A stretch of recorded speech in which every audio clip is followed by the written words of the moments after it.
प्रज्ञान YouTube channel में जुड़े हुए सभी सत्संगी जनों, विद्वान श्रोताओं का हम सादर अभिनंदन करते हैं।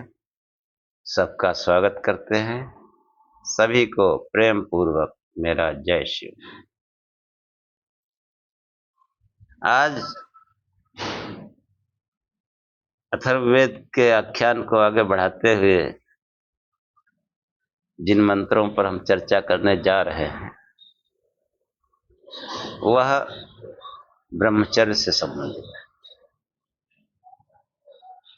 हाँ, बहुत गंभीर विषय है और ये कैसे संभव है इस पर भी चर्चा करेंगे कि देखो, जो हम लोग प्रार्थना करते हैं तेजोमय धे वीर्यम मय, अर्थ क्या करते हैं? हे परमात्मा, आप तेज स्वरूप हैं, मुझे भी तेज प्रदान करिए। वीर्यम मय धे, आप जो वीर्यवान होता है वही पराक्रमी होता है। विषयों में फंसा हुआ पराक्रम, उसका मनोबल कुछ होता ही नहीं है, भी तो वो खाली दिखावा कर रहा है। तो पराक्रमी जो है तभी बनता है। तो इन्हीं सब विषयों पर चर्चा करने के लिए, क्योंकि बहुत अहम विषय है और लोगों के मन में धारणा है कि ये तो संभव ही नहीं है। और सही धारणा है, सही धारणा है, लेकिन इसके बगैर आप कोई बड़ा काम कर भी नहीं सकते। ये भी एक पक्का मानो है। इसके बगैर बड़ा काम नहीं कर सकते। जो समाज पर शासन करते हैं, जो बड़े बड़े महापुरुष हुए, इन्होंने संयमित जीवन जिया है, ब्रह्मचर्य धारण किया है। इसलिए बहुत गंभीर विषय है, इसको आप सुने। तो पहले प्रार्थना कर लेते हैं। या मेधा देवगण पितरश्चोपासते तया मध्य मेध्याग्ने मेधाविनं कुरु स्वाहा। हे अग्नि, प्रकाश स्वरूप परमेश्वर, जिस बुद्धि की उपासना मनीषी ज्ञानी विद्वान योगी जन करते आए हैं, उसी बुद्धि से हे प्रकाश स्वरूप परमेश्वर, मुझे भी वर्तमान में बुद्धिमान कीजिए। तेजोमयि धे वीर्यमसि वीर्यमयि धे बलमसि बलमयि धे ओजोमयि धे मन्योमयि धे सहोमयि धे। हे परमात्मा, आप तेज स्वरूप हैं, मुझे भी तेजस्विता प्रदान कीजिए। हाँ, तेजस्विता उस ब्रह्म चिंतन में, प्रकाश स्वरूप के चिंतन में तेज निकलता है, और वो तेज ही जब भरता है तो इसके सामने विषय विकार से मन हट जाता है उसका। अभी आगे मंत्र आएगा कि जो है, जब तेज भरता है तो ब्रह्म चिंतन में रहता है, प्रकाश स्वरूप से चिंतन में रहता है। उसके चिंतन से सांसारिक वस्तुएं हटने लगती हैं, विषय विकार हटने लगते हैं, और फिर वो वीरवान हो जाता है। वीरवान ही पराक्रमी होता है। जब बार बार विषयों में फंसता है, उसके अंदर कोई पराक्रम नहीं होता। इसलिए हे परमात्मा, आप पराक्रम युक्त हैं। वो परमेश्वर सर्वथा सर्वथा सर्वोच्च ब्रह्मचारी है, ऐसे कहो। सर्वथा जो है वो अपने पराक्रम में ही रहता है।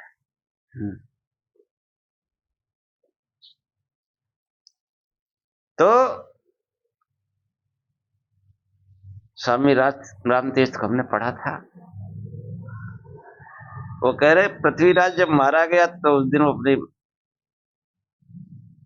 संयुक्ता के पास सो के आया था। अभिमन्यु मारा गया तो वो उत्तरा के साथ सो के आया था।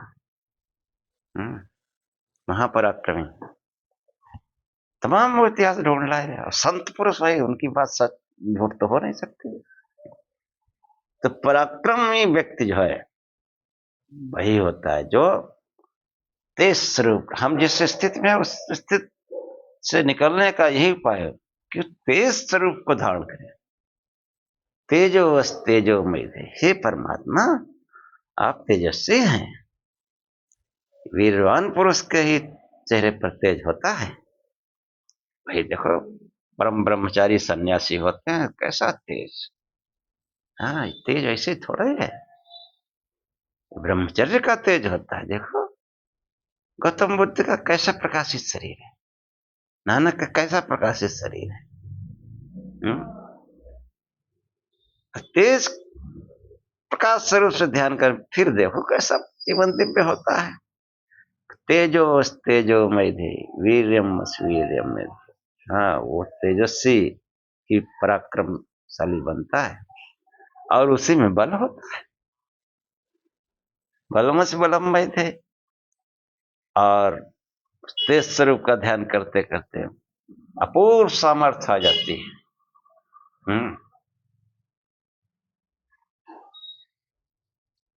जो है तेजोमय थे वीर्यम में थे बलमस बलमय थे ओजोस्य ओजोमय। ये आध्यात्मिक तेज जो है, ये अपूर्व सामर्थ्य, हाँ अपूर्व सामर्थ्य।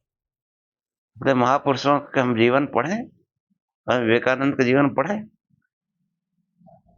1000 साल जीकर भी आदमी इतना काम नहीं कर सकता जो काम उन्होंने जो है 12-13 साल में करके दिखाया। 26-27 साल की उम्र थी जब चिकागो गए थे, 40 साल केवल जीवन रहा उनका। तो क्यों? अपूर्व सामर्थ्य होती है। और जब सामर्थ्यवान ही जो है वो किसी अन्याय अत्याचार विषय विकारों से लड़ सकता है, सामर्थ्यवान। तो आगे इसलिए कहा गया कि मन्यु रस मन्यु मय, अपने अंदर की बुराइयों से और अन्याय अत्याचार जो हो रहा है उससे उस पर कोप करने वाले हैं आप। और फिर ऐसे व्यक्ति के अंदर असीम शांति होती है, सहनशीलता होती है। हाँ, वो अपने लक्ष्य में लगा रहता है, उसको चाहे जितना अच्छा बोलेगा ही नहीं, उलझेगा नहीं, जहां तक बन पड़ेगा वो उलझेगा नहीं, उसको आप कुछ भी करते रहो। हाँ, इसीलिए निंदा स्तुति और स्वपराधियों को सहन करने वाले। कोई महान लक्ष्य लेके चलता है तो उसके व्यक्तिगत उस पर कोई हमला करे वो नहीं बोलता ही नहीं, चला जाता है। हाँ चलो ठीक, निपट गया, हमको कोई नुकसान नहीं हुआ, कोई बात नहीं, गाली देता है देने दो, विरोध करता है करने दो। झूठ सांच अफवाहें फैलाता फैलाने दो। तो मंत्र पहले आप सुना चुके हैं। तमाम लोग जो है वो जो है सांसारिक लोग, जिनको लगता है कि हाँ ये हमारे लिए दिक्कत खड़ी हो सकती है, हाँ क्योंकि बल है नहीं, सामर्थ्य है नहीं, तेज है नहीं, पराक्रम है नहीं, तो वो जो है वो डरे डरे रहते हैं, हर व्यक्ति से शंका करते हैं, हर व्यक्ति पर शंका।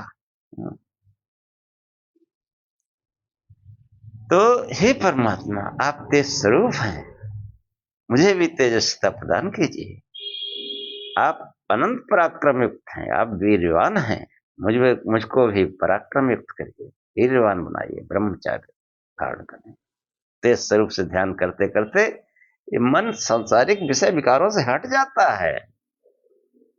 प्रार्थना जो करते हैं बहुत विचारणीय है। अग्नि सुप्तारा स्मान, हाँ यो दस्मत चूरण में अग्निदेव जो अंदर प्रकाश प्रकट होता है वो हमारी बुराइयों को निकालता है, वो विषय विकारों को निकालता है, परास्त करता है। तो विषय विकार परास्त हो जाते हैं तो ब्रह्मचर्य धारण हो ही जाता है। ऐसे नहीं होगा। उस ब्रह्म चिंतन में फिर सांसारिक चिंतन हट जाता है। तो इसीलिए मन के लिए प्रार्थना की गई, मन कैसा हो कि ये जाग्रतो दूरमुदयति दैवं तदुसुप्तस्य तथैवेति दूरंगमं ज्योतिषां ज्योतिरेकं तन्मे मनः शिव संकल्पमस्तु। कि हे परमात्मा, ये मेरा मन जो जागृत में दूर दूर के विषयों में जाता रहता है तथा सुसुप्त में ये अंतःकरण में जाता हुआ तथा स्वप्न में भी दूर दूर जाता रहता है, ऐसा दिव्य स्वभाव वाला मेरा मन सदैव यज्ञ कार्य करता रहे, शुभ संकल्प करता रहे, किसी को हिंसा, किसी को चोट पहुंचाना, किसी का अकल्याण करने की भावना कभी न हो। येन कर्माण्यपसो मनीषिणो यज्ञे किण्वन्ति विदते सुधीरा यत्पूर्वं यच्छमन्तः प्रजानां तन्मे मनः शिव संकल्पमस्तु। धीर पुरुष, विद्वान, धर्मात्मा, ज्ञानी, योगी जिस मन के द्वारा यज्ञ और युद्ध आदि करते आए हैं, ये यज्ञ और युद्ध वही मन्यु रसमन्यु है, दुष्ट काम और दुष्टों पर कोपकारी, वही दुष्ट काम। हमारे अंदर भी ऐसी कामनाएं हैं, बाहर भी बुराइयां हैं, इनको दूर करने में बराबर संघर्ष करना पड़ता है, अंदर भी बाहर भी। तो ये जो धीर पुरुष हमेशा यज्ञ कार्य में लगे रहते हैं, भजन ध्यान में, समाज सेवा में, और बुराइयों से लड़ते रहते हैं, अंदर भी और बाहर। यत् प्रज्ञानमुत चेतो धृतिश्च यज्ज्योतिरन्तरमृतं प्रजासु यस्मान्नरिते किंचन कर्म क्रियते तन्मे मनः शिव संकल्पमस्तु। ये जो मेरा मन है उत्कृष्ट ज्ञान को धारण करने वाला है, और यही समस्त प्रजाओं में अमृत ज्योति के रूप में विद्यमान है। अमृत ज्योति, वो जो अंदर ज्योति है वो अमृत ज्योति है। जो अग्नि का जब आह्वान किया जाता है अंदर, अग्नि न सुप्ता रहा, वो अग्नि भौतिक अग्नि नहीं है, वो अभौतिक अग्नि है। ये अंदर जो आत्मा का चिंतन किया जाता है, जब वो अग्नि प्रकट हुआ, भौतिक अग्नि तो होगी, तुम जल जाएंगे। ये अभौतिक अग्नि है, ये हमारे सूक्ष्म विकारों को नष्ट करे, सूक्ष्म विकार जहां जो बुद्धि तक में प्रवेश कर चुके हैं, विकार बुद्धि तक को जो है खराब कर चुके हैं। ये जो अंदर का अग्नि, हाँ अभौतिक अग्नि, जो बाहर अग्नि है दिखेगा ऐसे ही, लेकिन वो अभौतिक होता है, वो हमारे जो है अंदर तक के जो है विकारों को निकाल के बाहर कर देता है। यह ज्योतिरंतर मृतम प्रयास, और वही अग्नि, वही आत्माग्नि, वही सब हलचल उसी से हो रही है। वरना ये न आंख देखेगी, न कान सुनेंगे, न मुंह बोलेगा, आवाज नहीं निकलेगी। स्मान नृत्य किंचन कर्म कीते, उस अभौतिक अग्नि के द्वारा वो मन का वही स्वरूप है। हाँ अभौतिक अग्नि, अमृत ज्योति, हाँ अमृत ज्योति हमेशा रहती है। हाँ, मरने के बाद भी रहती है। वो अमृत ज्योत बस वो अदृश्य हो जाती है। और अदृश्य तो आज भी है, कहाँ अंदर दिखाई देती है। कोई योगी जो है वो अपना उस अग्नि का विकास करता है, उसको देखता है, और उसी के द्वारा सब काम होते हैं। जिसके जितनी भौतिक या अभौतिक अग्नि विकसित है, वो अमृत ज्योति इसके अंदर जल रही है, उसी में सामर्थ्य होता है। वो ब्रह्मचर्य धारण कर लेता है, हाँ, वो पुरुषार्थ कर लेता है, सामर्थ्यवान होता है वो। वही अन्याय अत्याचार के खिलाफ लड़ता है, और वो धीर होता है। हाँ, कोई इसकी तारीफ करे, कोई निंदा करे, कोई फर्क नहीं पड़ता। हम्म?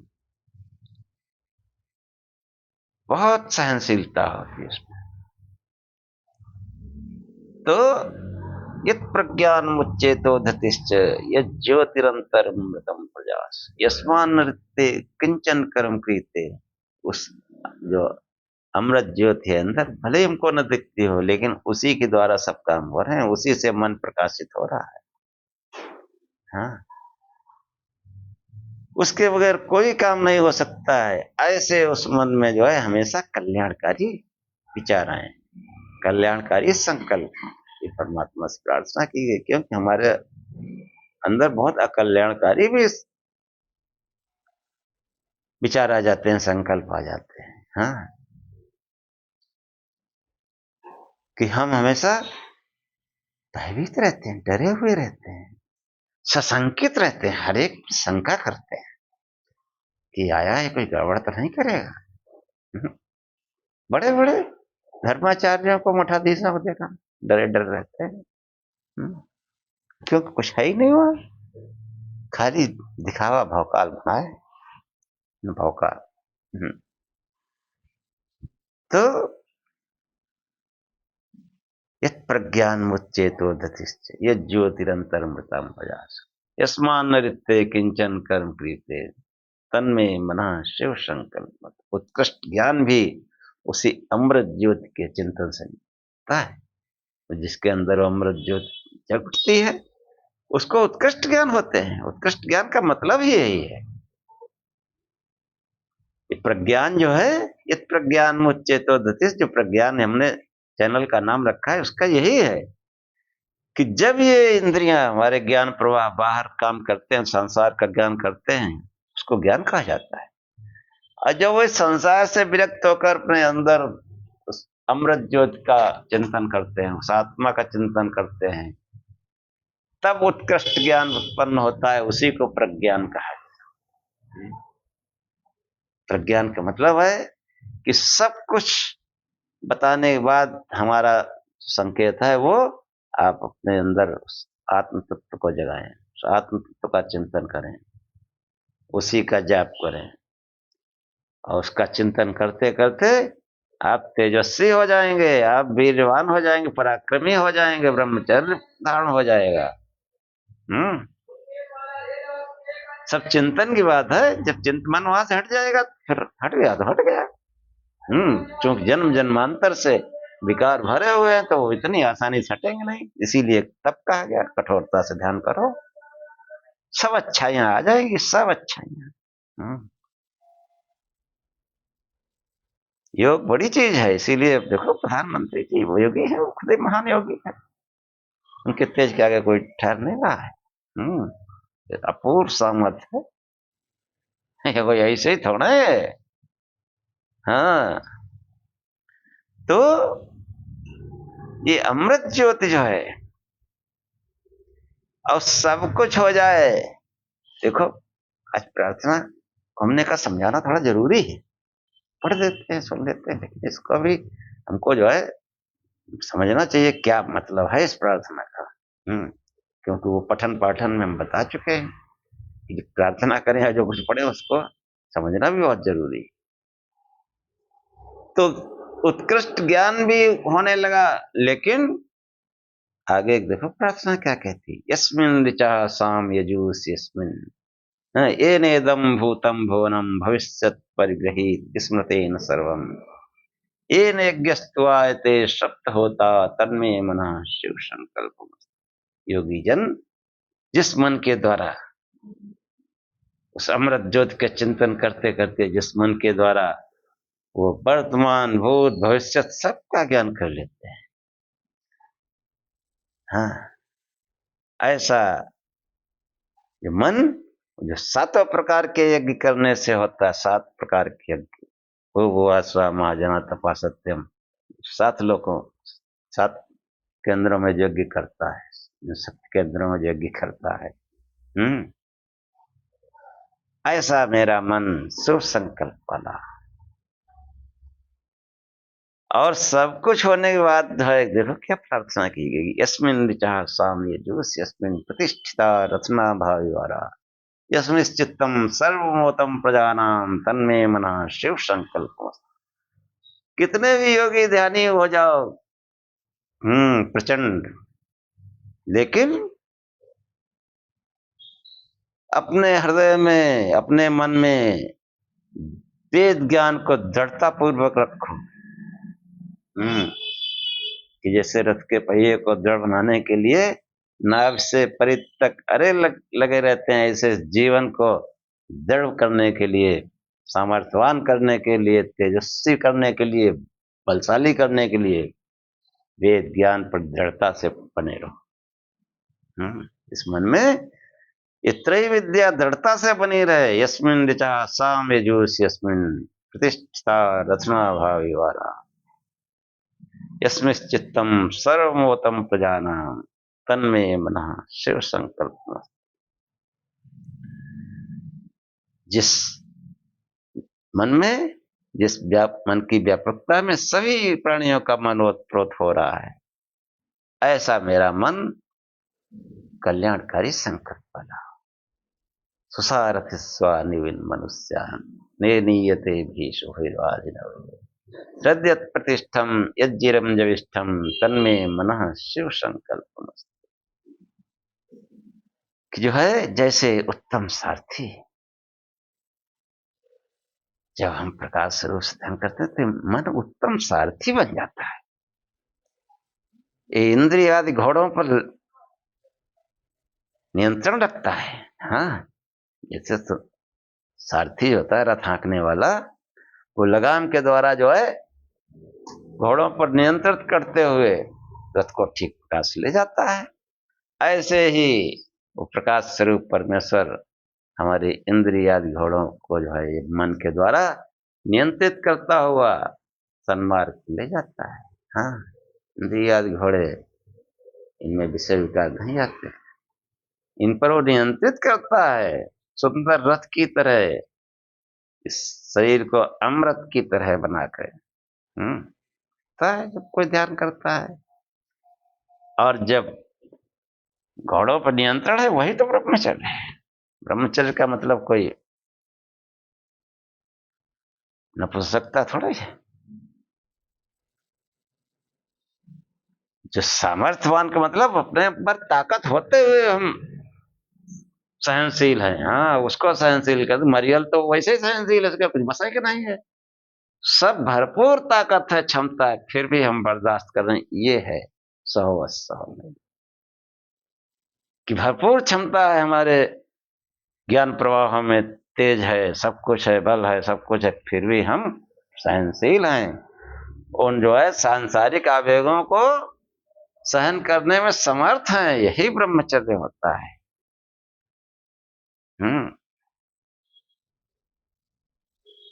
कि बड़ी बड़ी बातें करके गिद्ध की तरह उड़ान बहुत ऊंची उड़ता है गिद्ध, नजर कहाँ रहती, मांस पर मरे हुए। बड़े बड़े ज्ञानी विद्वान परमात्मा क्या होता है, फंस जाते हैं, फिर दुर्दशा होती है। क्या कहा तो नाम भी ले लें, तो हम जेल की हवा खा रहे हैं, निकलना मुश्किल हो रहा है। गिद्ध है, गिद्ध क्या कर पाएंगे। इसलिए जो है ब्रह्मचर्य की बहुत बड़ी महिमा है। और ये सब प्रार्थनाएं करते हुए फिर उस परमात्मा जो हमारा आपका सबका गुरु है, गुरु वाले में बता चुके थे गुरु, हे परमात्मा, हे परम गुरु, आप ऐसी दया करो कि अस्तो मां सद्गमय तमसो मां ज्योतिर्गमय मृत्योर्मा मृतम गमय। ये सब यजुर्वेद के मंत्र है प्रार्थना में, इसीलिए यजुर्वेद बहुत कम मंत्रों में हमने समझा, बहुत से मंत्र उपनिषद के आख्यान में आएंगे। तो असत से सत्य की ओर चले, असत से सत्य की ओर कैसे जाएंगे? एक एक इष्ट पर विचार हो।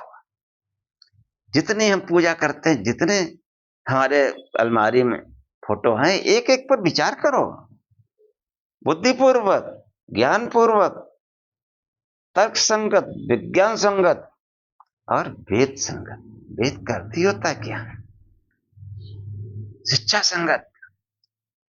फिर एक एक पर जब विचार करेंगे तो जितने असत हैं वो सब छट जाएंगे, असत्य से सत्य की ओर तभी जाएंगे।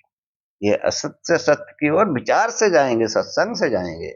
इसीलिए उस परम गुरु परमात्मा से प्रार्थना की गई कि हे परमात्मा, हमको असत से सत्य की ओर ले, और जो सत्य की ओर चले तो हमारे अंदर जो अंधकार है, जो अज्ञान है, जो विषय वासनाएं हैं, जो विकार है, वो सत्य नहीं है, वो तो अंधकार में है, प्रकाश स्वरूप नहीं है। इसलिए कहते हैं कि अंधकार से प्रकाश की ओर चले, जो अंधकार में तमसो मां ज्योतिर्गमय, कि तम हमारे ऊपर आच्छादित है, तम की वजह से हमको ये सत्संग नहीं अच्छा लगता, ज्ञान की बात नहीं अच्छी लगती, विषय वासनाएं अच्छी लगती है। हाँ, सत्संग से जीव उठता है। हाँ, कामुकता की बातें कितनी अच्छी लगती है। ये तम का प्रभाव है कि इस अंधकार से लेकर हटाकर हमें प्रकाश की ओर ले चले। और प्रकाश बहुत ऊंचा ऊंचा आ जाता है, फिर भी मृत्यु भय बना रहता है। इसलिए हे परमात्मा, मुझे मृत्यु भय से पृथक कर अमरता की ओर ले चले, अमरता की ओर। और ये सब उस प्रकाश स्वरूप के ध्यान से होगा, शिव शिव जाप से होगा। अब जो है आख्यान कहते हैं, सुनिए। ब्रह्मचर्येण तपसा राजा राष्ट्रं विरक्षति, आचार्यो ब्रह्मचर्येण ब्रह्मचारिणम् इच्छते। अथर्ववेद के जो 11वां खंड है, उसके 5वें अध्याय का 17वां मंत्र है कि राजा ब्रह्मचर्य के तप द्वारा राष्ट्र की ठीक ठीक रक्षा करता है, और आचार्य ब्रह्मचर्य से ही ब्रह्मचारी को चाहता है। ब्रह्मचर्य, हाँ, दोनों बातें हैं, और दोनों एक से, कि देखो ब्रह्मचर्य मतलब ब्रह्म का चिंतन करना है। धीरे धीरे अभ्यास के द्वारा हमारे चिंतन में वो सत्य आ जाता है, अस्तो मां सद्गमय। जो सांसारिक चिंतन कम होता जाता है और ब्रह्म का चिंतन बढ़ता जाता है। ब्रह्म ही तो सत्य है, ब्रह्म सत्य जगत मिथ्या। इस मिथ्या तत्व को समझना है हमें। जब समझ जाएंगे तो धीरे धीरे वो बने रहेंगे, हमारा उनसे कोई मतलब नहीं है। हाँ, तो सबसे पहले तो वो पूजा पद्धति है, उसमें हमको सोचना पड़ेगा कि कौन ब्रह्म है, कौन जगत है। ब्रह्म सत्य जगत मिथ्या, ये हमेशा हम अपने दिमाग में बैठा ले रखना चाहिए। ब्रह्म सत्य जगत मिथ्या। और जब ये हम समझेंगे तो पहले तो हमारी पूजा पद्धति में सुधार होगा, कि जो जगत की पूजा कर रहे हो वो ब्रह्म की पूजा में लग जाओगे। और फिर ब्रह्म की पूजा करते करते, शिव शिव जपते जपते, प्रकाश स्वरूप से ध्यान करते करते, धीरे धीरे वो सांसारिक चिंतन कम होता जाएगा, ब्रह्म का चिंतन अधिक होता जाएगा। और जब निरंतर ब्रह्म के चिंतन में ही रहते हैं, उसी को कहते हैं ब्रह्मचर्य तपसा। उस ब्रह्मचर्य के तप से, हाँ, बहुत कठोर प्रयत्न करना पड़ता है, तब वो चिंतन होता है। और उस चिंतन से वो मनुष्य वीरवान हो जाता है, तेजवान हो जाता है, तेजस्वी हो जाता है, ब्रह्मचर्य धारण कर लेता है। जिसको हम समझते हैं ब्रह्मचर्य, वही ब्रह्मचर्य धारण होता है कि अब उसका उधर विषय विकारों में मन ही नहीं जा रहा है, विषय लोलुपता नष्ट हो चुकी है। ऐसा ही आदमी कुछ कर सकता है बड़ा काम। ऐसा ही आदमी निर्भीकता से आगे बढ़ सकता है। ऐसे ही पराक्रमी पुरुष के सामने सब नतमस्तक हो जाते हैं। उसके पराक्रम के आगे, उसके सामर्थ्य के आगे कोई टिक नहीं सकता है। हमारे महापुरुषों यही क्या, देखो गौतम बुद्ध को देखो, लाइट ऑफ एशिया कहेंगे, उनका व्यक्तित्व देखो कितना भव्य दिव्य, इतना भव्य दिव्य। अकेले वैसे महात्मा जिन्होंने वेदों को नकार दिया, क्योंकि सामाजिक व्यवस्था गड़बड़ थी कि वेद के नाम पर जो है शोषण हो रहा है समाज का, तो वेद को नकार दिया उन्होंने। कब कोई जरूरी नहीं वेद पढ़ो, लेकिन जितना भी हमने गहराई से उनका अध्ययन किया है, उन पर भी एपिसोड बनाएंगे। कोई भी ज्ञान वेद की तरह है ही नहीं, समस्त ज्ञान वेद का है। सबसे बड़ा अहिंसा जोड़ दिया है, अहिंसा तो पहले पतंजलि से बता गए।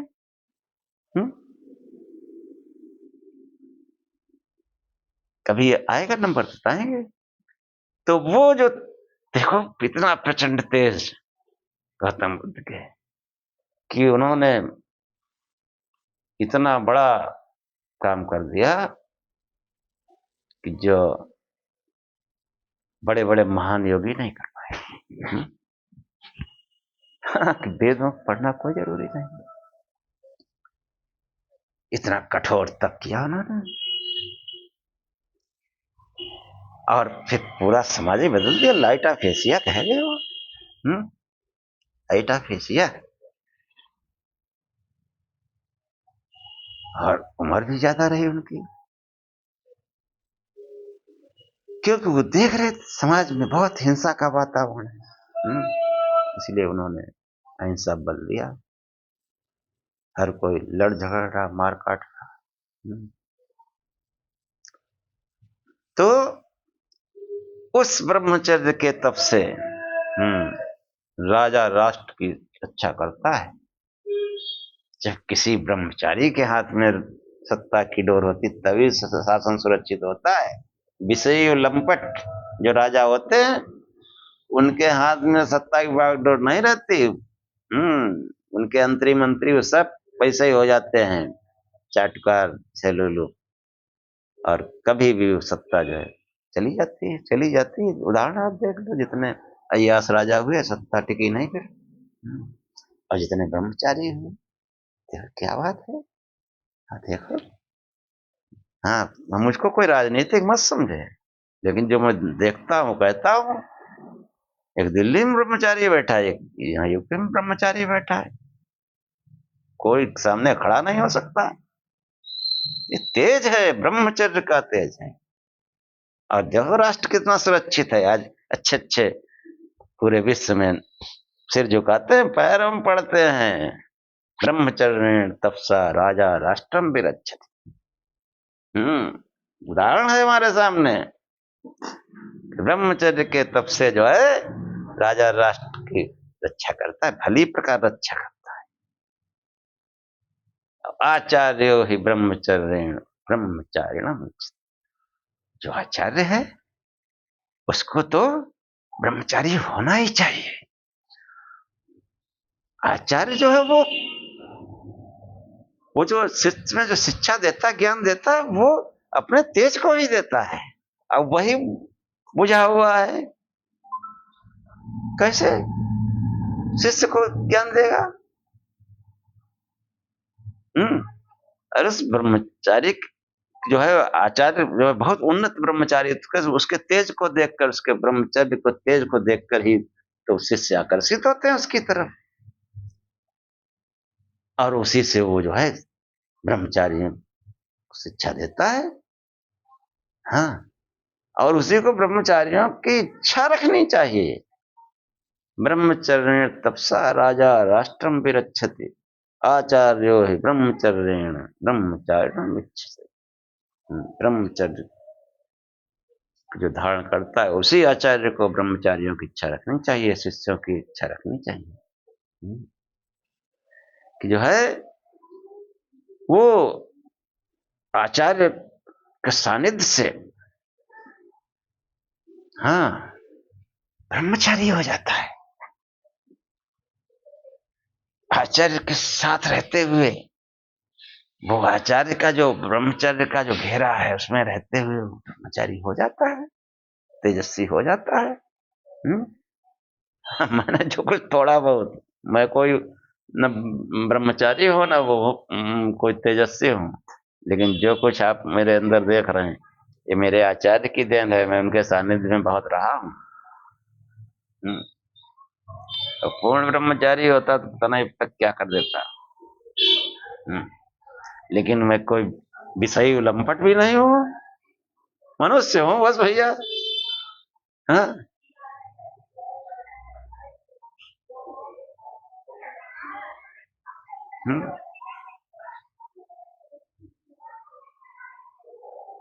कुछ है, कमियां हैं अभी, भगवान दया से निकलेंगे, कुछ निकलेंगे कुछ रह जाएंगे, लेकिन वो बौद्धिक रूप से तो हम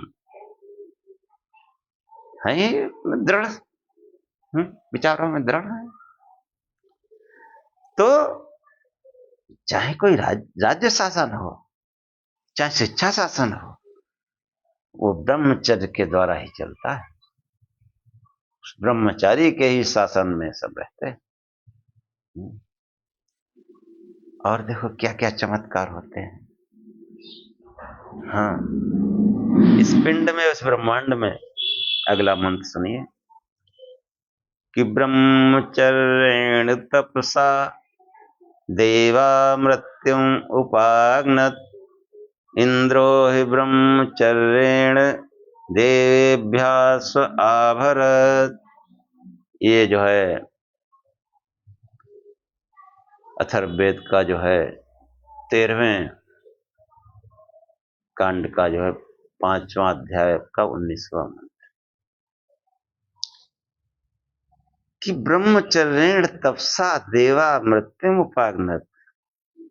जिन देवों की हम बात करते हैं, चाहे गौतम बुद्ध हो, नानक हो, शंकराचार्य हो, कबीर हो, ये सब देव थे। इन्हीं को देव कहा गया वेदों में, बार बार मैं बता रहा हूं। इन्होंने क्या किया, उस ब्रह्मचिंतन से, उस ब्रह्मचर्य से मृत्यु को जीत लिया। मृत्यु को जीत लिया, अमर हो गए। और इंद्रो ही ब्रह्मचर्येण ब्रह्म देवानाम स्व आभरत। हाँ इंद्र मतलब आत्मा। अब इस पिंड में आ जाओ, किस पिंड में जो आत्मा है, वो आत्मा जब ब्रह्म का चिंतन करती है, ब्रह्म का चिंतन करना ही ब्रह्मचर्य है, और संसार का चिंतन वो अब्रह्मचर्य है। विषय विकारों का चिंतन तो फिर चले गए अब्रह्मचर्य में, चले ही गए। जिसका चिंतन करते हैं उसी में है। तो जब आत्मा उस ब्रह्मचर्य का चिंतन करती है, उस ब्रह्म का चिंतन करती है, उस प्रकाश स्वरूप का चिंतन करती है, और ये प्रकाश जब स्थिर हो जाता है, हाँ स्थिर हो जाता है। बड़े बड़े देव लोग जो है, जो ऋषि मुनि है, वो सदैव प्रकाश में रहते हैं। हाँ उनका प्रकाश ज्योति रथ है, ज्योति रथ पर सवार रहते हैं, उनका भी ज्योति जलती ही रहती है। वही ज्योत तो वो आवा मंडल दिखता है हमको, आपको। शंकराचार्य को देखो, गुरु नानक को देखो, कबीर को देखो, गौतम बुद्ध को देखो, कैसा है आभा मंडल रहता है। वो अंदर सदैव ज्योत चलती रहती है। और उससे क्या होता है कि जो आत्मा जो है ब्रह्मचर्य के द्वारा देवानाम स्वावत, इस पिंड में जो देव हैं, देव मतलब ज्ञानेन्द्रियां, कर्मेंद्रियां, इसमें जो है वो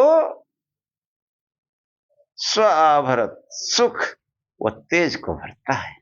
हाँ कि जब कोई ब्रह्मचर्य धारण करता है, वो आत्मा जो है, जो ब्रह्म का चिंतन करती है, तो इस शरीर, ये इंद्रियां बहुत ही तेजस्वी और बहुत ही सुखदायक, आनंददायक हो जाती हैं। विकार युक्त घोर संसार में पड़े हुए व्यक्ति इस सुख को समझ ही नहीं सकते, जान ही नहीं सकते कि शुद्ध भोग है क्या। ये कोई ब्रह्मचारी ही जान सकता। ब्रह्मचर्येण तपसा देवा मृत्युम उपागनत, इंद्रो ही ब्रह्मचर्येण देवानाम सहा।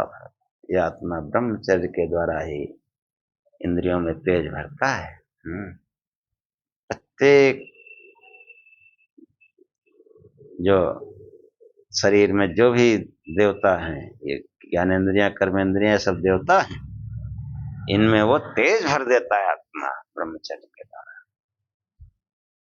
तो कुछ अगर करना है, सुख से जीना है, अपने को सुखी करना है, तो एक ही साधन है, ब्रह्मचर्य को धारण करो, प्रकाश स्वरूप से चिंतन करो, शिव शिव जपते रहो, यही ब्रह्म, इसी से ब्रह्मचर्य धारण होगा, इसी से ब्रह्म में मन लग जाएगा।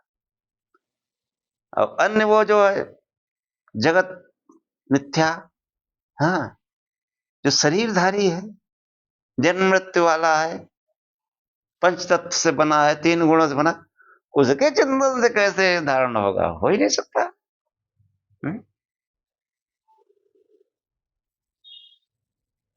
जो कलाओं से परे, कलातीत कल्याण कल्पांतकारी, सदा सज्जनानंद दाता पुरारी,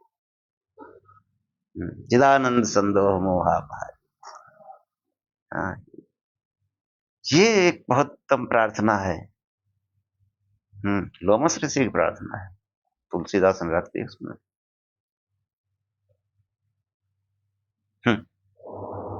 तो ये जो है, ये अगर मनुष्य बनना है तो करना ही होगा। और पशुवत जीवन तो सब जी ही रहे हैं।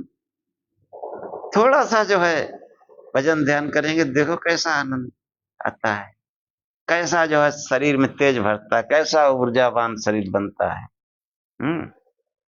हाँ, कोई कोई रंग भेद उससे कोई मतलब ही नहीं, चाहे किसी कुल में पैदा हुआ हो, चाहे गोरा हो चाहे काला हो, किसी के सामने चेहरे भी कितने अच्छे लगते हैं, किसी के गोरे चिट्टे होते हैं, बेकार लगते हैं, मक्खियां जा रही हैं, विकारग्रस्त हैं, तमग्रस्त हैं। तो हमारा कहना है इस मनुष्य जीवन को सार्थक करना है तो तेज स्वरूप से ध्यान करो, ब्रह्मचारी हो, उससे जो है देखो कितना जीवन सुखमय आनंदमय हो जाता है। अब आगे एक मंत्र देखते हैं।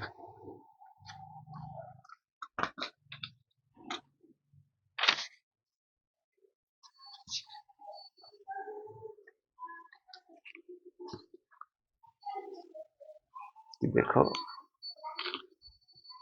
मैंने आपको एक जो एपिसोड था हमारे प्रेरणा श्रीमान देव के बारे में बताया,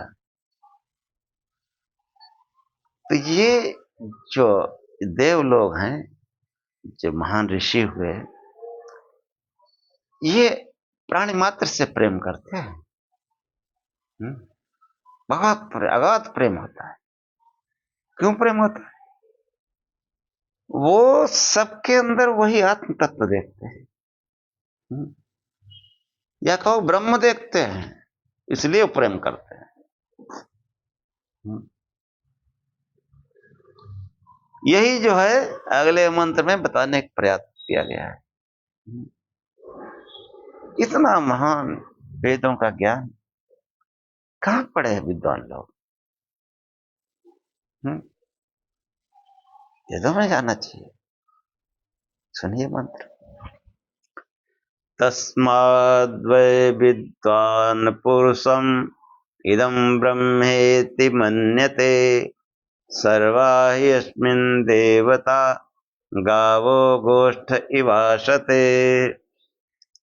ये भी अथर्ववेद के जो है 12वें मंडल में 8वें अध्याय में जो है 32वां सूत्र है,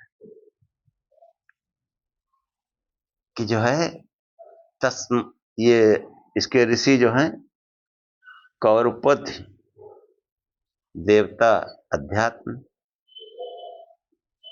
और देवता अध्यात्म मन्यु भी है देवता। और छंद अनुष्टुप, हाँ छोटा सा छंद है। तस्माद् वै विद्वान पुरुषम इदम ब्रह्मेति मन्यते सर्वा यस्मिन् देवता गावो गोष्ठीवास। तस्मात् मतलब इसी कारण से ज्ञानी लोग इस पुरुष को यानी इस मनुष्य को यह ब्रह्म है ऐसा कहते हैं। हाँ? ज्ञानी लोग तस्मात् वै विद्वान पुरुषम इदम ब्रह्मेति मन्यते, विद्वान लोग इस मनुष्य को ये ब्रह्म है ऐसा कहते हैं, इसीलिए प्राणी मात्र से प्रेम करते हैं। कि सर्वा यस्मिन् देवता गावो गोष्ठ वास्ते, क्योंकि इस मनुष्य देह में सभी देवता इस प्रकार आविराजे हैं जैसे गौशाला में गाय यथा स्थान बैठी होती हैं। सर्वा यस्मिन् देवता गावो गोष्ठी वासते, किस देह में सभी देवता इस प्रकार विराजे हैं जैसे गौशाला में गाय बैठी हुई होती हैं, इसी तरह ये सब देवता इस मनुष्य देह में आविराजे हैं। इसका भावार्थ है, इसको समझो कायदे से। हाँ बहुत बड़ा मंत्र है भाई। यही साधना करके हमको जानना है, अपने ईश्वरत्व को जानना है, ब्रह्म तत्व को जानना है, आत्म तत्व को जानना है। वही हम है। हाँ यही समझो, वही हम है। क्योंकि हम मनन चिंतन नहीं करते, थोड़ा सा चिंतन करें तो जो भी हम देख रहे हैं कुछ हम ही नहीं। अगर हम होते तो देखो हमारी वार्ता कैसी होती है कि भाई देखो हमारे आज पेट में दर्द हो रहा है, यानी पेट हम नहीं, आंख दुख रही, हमारी आंख दुख रही, यानी हम कुछ और हैं, आंख कुछ और है। आंख नहीं, हमारा कोई यंत्र है, दुख रहा है।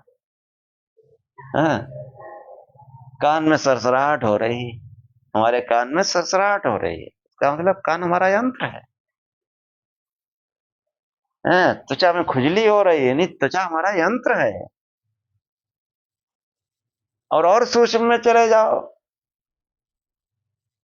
क्या करें, मन नहीं लग रहा है हमारा, आज मन नहीं जाने का, हमारा मन यानी मन भी हम नहीं है, हमारी बुद्धि नहीं काम कर रही भाई, जाओ तुम, बुद्धि हमारी नहीं है।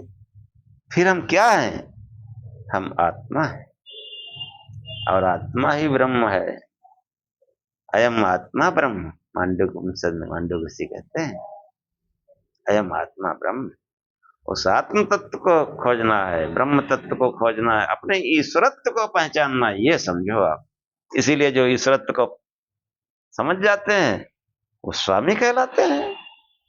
हाँ? और उन स्वामियों से हमको लाभ होता है, और जो स्वामी है नहीं तो काहे के लाभ हो? या तो उनका कोई बढ़िया उपदेश हो, उससे लाभ होगा, और नहीं तो फिर भाई कोई लाभ नहीं होगा। क्योंकि हमने एक कल्पित उनका फोटो रख लिया, कुछ नहीं होना। तो फोटो किस कैसा हो? वो अशरीरी का हो, अविनाशी का हो, अक्षर का हो। हाँ तभी तो कुछ कल्याण होगा। तो वो जो है विद्वान लोग इस पुरुष को यह ब्रह्म है ऐसा क्यों कहते हैं? इसका कारण यह है कि सभी दिव्य शक्तियां हमारे अंदर समाये, सभी दिव्य शक्तियां, पहले भी बता चुके हैं ब्रह्म यज्ञ, जो सभी दिव्य शक्तियां वही देवियां हैं, वो सब अंदर समाहित हैं, और वो दिव्य शक्तियां जो है वो परमात्मा की है। तो उस परमात्मा को जब कोई उनको उसका मनन चिंतन करता है तो दिव्य शक्तियां प्रकट होती हैं मनुष्य के अंदर। हाँ भाई परमात्मा है तो दिव्य शक्तियां भी होंगी। हैं? जब विद्वान पुरुष कहते हैं कि मनुष्य ब्रह्म है तो इसका मतलब वो उस सब देवी देवता भी है वहां, दिव्य शक्तियां भी हैं। तो वो जो है ऐसा इसीलिए कहते हैं कि इसका कारण है कि समस्त देव, सभी दिव्य शक्तियां इसके अंदर समाहित हैं। सबके सब देवता अंदर आए हुए हैं। और देवता क्या, देव, देवों के देव परम देव परमेश्वर भी हमारे भीतर है, हमारे भीतर है। सभी संत शास्त्र कहते हैं अंदर ही है, हृदयारविंदे। हाँ, बुद्धि रूपी गुफा में छुपा, हृदय में छुपा है, सबके अंदर है, सभी प्राणियों के अंदर है, ऐसा कहते हैं। ऐसे थोड़े कहते हैं, भले समझते हो ना समझते हो, लेकिन कहते हैं। तो देखो कैसे बैठे हैं कि सभी देवता जो है अंदर बैठे हैं, बिल्कुल सेटिंग से बैठे हैं, यथास्थान। ऐसा मंत्र कहता है कि सर्वा यस्मिन देवता गावो गोष्ठी वास्ते। जो गौशाला में गायों का भी एक निर्धारित स्थान होता है कि जो दूध देने वाली होती हैं अलग बांधी जाती हैं, अलग बैठती हैं, जो वैसी होती हैं अलग, जो अछड़े बछड़े होते हैं वो अलग। इस तरीके गौशाले के अंदर व्यवस्था होती है। तो ऐसे ही समस्त देव यथास्थान अविराजे हैं। सर्वा यस्मिन देवता गावो गोष्ठी वास्ते। जैसे गौशाला में गाय बैठी होती हैं, ऐसे ही ये यथास्थान सब देव आए हुए हैं। कि देखो कि ये जो है, जो परमात्मा है हमारे अंदर, वो ईश्वर है, परम देव है, तो उसकी सत्ता भी होगी। हाँ, कि हम कहीं जाते हैं तो हमारे जो कुछ है सब जाता है साथ में। मन वाणी ये सब सत्ताएं हैं, सब जाती है साथ में, नहीं जाती। तो वो जो परम देव परमात्मा हमारे अंदर है, तो उसकी सब सत्ताएं भी हमारे अंदर हैं। इसीलिए ऋषियों ने कहा जो ब्रह्मांड में है वो पिंड में है। ये सूरज चांद सितारे सब कुछ अंदर ही है। हाँ, ये सब ऐसे सेट हैं जैसे गौशाला में गाय होती है, ऐसे सब देवता परम देव हमारे अंदर है। हाँ, ये शरीर इसीलिए मंदिर कहा जाता है, असली मंदिर यही है। इसमें वो परम देव भी है, उसकी सब दिव्य शक्तियां भी हैं, सब उसके ऐश्वर्य भी इसी में है। उस परम देव को जब हम याद करेंगे तो सभी दिव्य शक्तियां भी प्रकट होंगी, सभी ऐश्वर्य भी प्रकट होंगे। तो अब देखो कैसे ये जो है देवता स्थित है, कि जो अभी बार बार हर एपिसोड में कहते हैं कचच्छुर, कि परमात्मा की आंखें सूर्य, ये सूर्य देवता हमारे चक्ष को, जैसे उस ब्रह्मांड में ब्रह्म की आंख, उस विराट पुरुष की आंख सूर्य है, ऐसे इस पिंड में भी आंख है। और इस ब्रह्मांड की आंख से इस पिंड की आंख का कनेक्शन है। तो सूर्य देवता हमारे चक्ष को, चक्ष मतलब आंखें खोलेंगे तभी तो कुछ समझ में आया। कहता आंखें खोलो, पट खोलो, हाँ, तभी तो कुछ ज्ञान होगा। तो सूर्य देवता हमारे चक्ष को, ज्ञान को, ज्ञान के विस्तृत कोष को, ज्ञान के विस्तृत कोष को, खजाने को लेके आ बैठा है। और वो जो है उसके साथ द्विलोक, पूरा द्विलोक अंदर है, और द्विलोक के सब देवता आदिराजे, समझो आप। हाँ, ये वेद ज्ञान है, ऐसा ज्ञान आपको कहीं नहीं मिलेगा। कि सूर्य देवता हमारे चक्ष को, चक्ष मतलब ज्ञान को, विस्तृत ज्ञान को लेकर के आ बैठा है। और इस सूर्य देवता ये द्विलोक का स्वामी है, द्विलोक का देवता है, इसलिए द्विलोक के सभी देवता हमारे जो है अंदर आविराजे हैं। ऐसे ही ये वायु देवता है। वायु जो है वो हमारे प्राण में, भाई ब्रह्मांड का वायु बहता है, एक हमारा वायु बहता है, प्राण है तो सांस चल रही, आ जा रही है। और इसी प्राण से जो है हमारा पूरा मन कंट्रोल होता है। हाँ, प्राण का संबंध सीधे मन से है कि ये वायु देवता हमारे प्राण में मन सहित हमारे प्राण शरीर में स्थित है, ठहरा हुआ है। और वायु ये अंतरिक्ष लोक का प्रतिनिधि है, सूर्य द्युलोक का प्रतिनिधि है और वायु अंतरिक्ष लोक का प्रतिनिधि है। तो उस वायु के देवता जो है, जो हमारे प्राण में मन सहित हमारे शरीर में ठहरा हुआ है, उसके साथ अंतरिक्ष लोक और अंतरिक्ष के सब देवता आए हुए हैं। हाँ, अंदर देखो तो उतना ही बड़ा आकाश दिखेगा जितना बाहर। ऐसी महिमा कि सब अंतरिक्ष के देवता आए हुए हैं। जितना सूरज चांद सितारे सभी जगमगाहट इसी में है।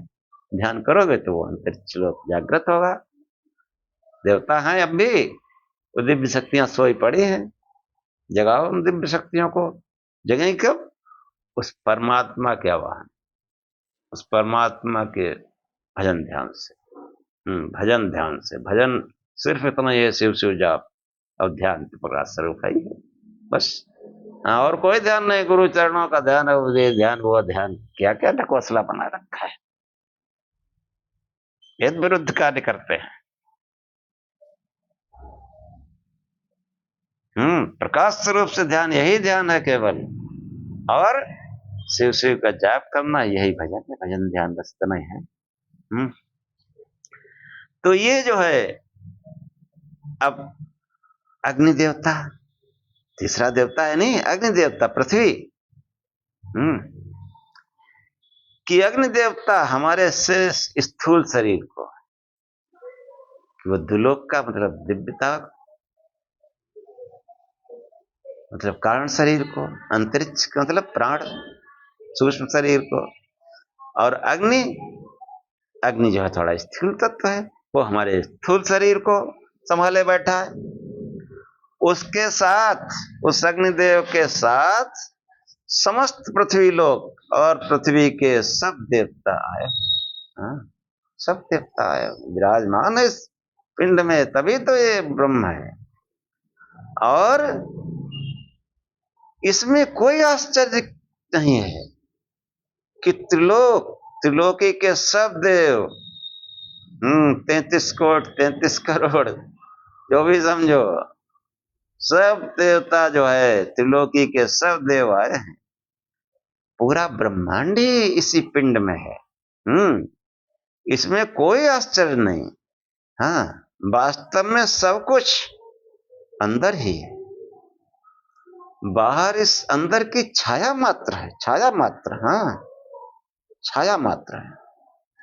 आप जो है देखिए, थोड़ा भारी ज्ञान है, थोड़ा रिलैक्स होकर समझे कि अंदर जो है हम कोई विचार करते हैं, तो हमारे विचारों में जैसे मान लो थोड़ी देर के लिए कोई मकान ही है, तो हमने खूब सोचा भव्य दिव्य बनवाएंगे, लेकिन हम बनवाते हैं, बहुत पैसा भी खर्च करते हैं, लेकिन मन में जो भव्य दिव्य मकान था वो चीज नहीं आई। कहीं कुछ प्लास्टर टूटा, कहीं कुछ धब्बा पड़ा, कहीं कुछ, लेकिन मन में तो बिल्कुल व्हाइट था, संगमरमर, दाग नाम की चीज। तो ये बाहर की अस्थिर छाया मात्र है, ऐसा हमारे विद्वान पुरुष कहते हैं। हम विद्वान नहीं, लेकिन उन विद्वानों संगत में कुछ कुछ हमने समझा है, वो आपको बताने का प्रयास करना है कि तस्माद् वै विद्वान पुरुषम इदम ब्रह्मेति मन्यते सर्वा यस्मिन् देवता गावो गोष्ठीवास। कि समस्त देवता, पृथ्वी लोक, अंतरिक्ष लोक, द्विलोक, तीनों लोकों के देवता, क्योंकि त्रिलोकीनाथ वो वही अंदर है, तो देवता कैसे अंदर नहीं होंगे? कि जो है बाहर कुछ नहीं, बाहर तो हमारे अंदर की छाया मात्र है, वो भी अस्थिर छाया। मनुष्य को, हाँ, मनुष्य को जो सब कुछ की प्राप्ति होगी, या जिनको सब कुछ प्राप्त हुआ है, वो अंदर से ही प्राप्त हुआ है। अंदर परम पिता परमात्मा से भेंट करके तब सब कुछ प्राप्त हुआ। इसलिए जो भी जब भी किसी मनुष्य को सब कुछ की प्राप्ति होगी तो उसको अपने अंदर से ही होगी। जब मनुष्य इस रहस्य को जान लेगा, वो भजन ध्यान के द्वारा जानेगा, तब से जानेगा, कठोरता से भजन ध्यान नहीं, कठोरता से भजन ध्यान। तो वो जो है इस परम सत्य को जान लेता है और वो भी कह उठता है इदम ब्रह्म। इस पुरुष के विषय में कह उठता है ये मनुष्य ब्रह्म है।